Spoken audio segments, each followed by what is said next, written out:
Hey everybody, Glenn here. I've been a professional musician for, well, long as I want to remember, and a teacher. I wanted to talk a little bit today about a guitar from Epiphone that just blows me away. Own right now, currently, Epiphone Dot in blonde, an older Samick made model, as well as a red Dot.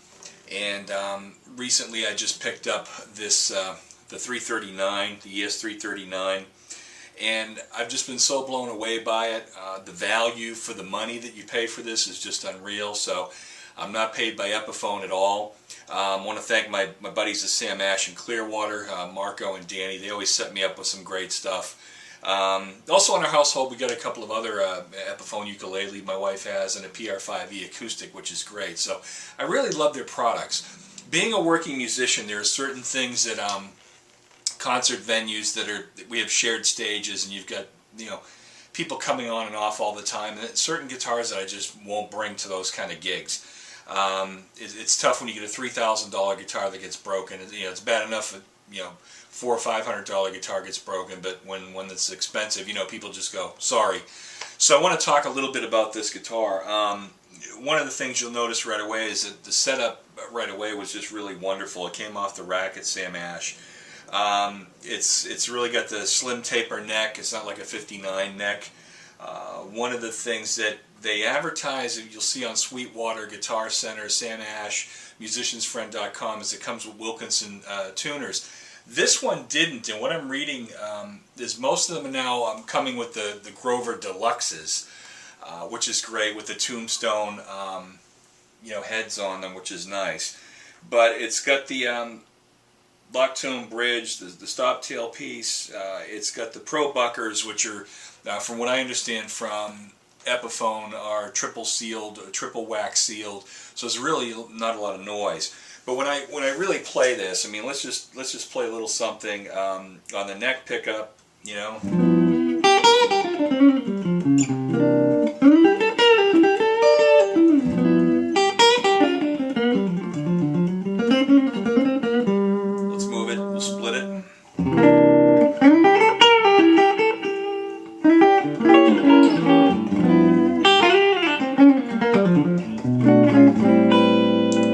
Bridge pickup. Nice and bright without being too spanky.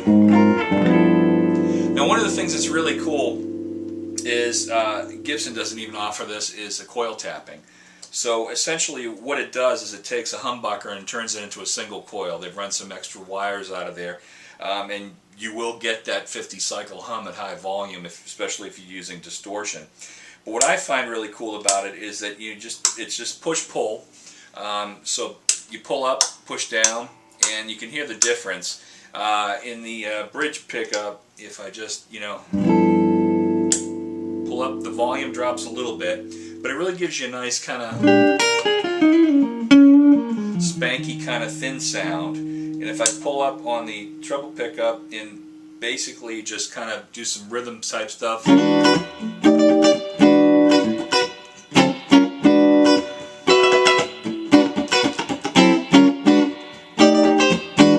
you're not gonna get that out of phase Fender sound, but you know, as an overall guitar, if you want to bring a guitar to just about a gig that covers everything, I do a lot of show music, some jazz stuff, some funk, I just brought it as sort of a secondary guitar on a few gigs this past weekend, and I didn't change guitars out. I usually bring a Strat with a little chorus on it. You know, it's very nice.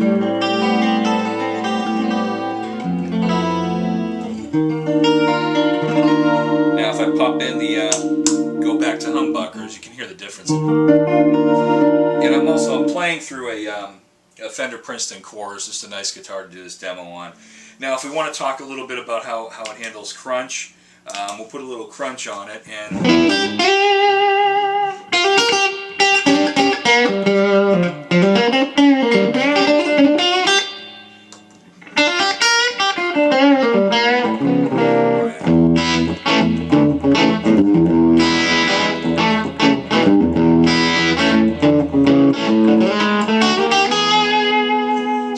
crunch really well. And overall, the fit and finish, like I said, is really wonderful. One of the things too is that the input jack is, they pretty much guaranteed that even if the outer nut comes loose, that you're not going to have any problems with the inside coming loose. It's not just going to fall out. And you can jack in and out a billion times with it, and it's very solid. But overall, very solid guitar, very well made and very versatile. It's smaller than, it's just for people that want something in between a Les Paul and a 335, which is just perfect. And I am really just pleased with the sound of it. I've even done some, you know, some jazzier stuff with it.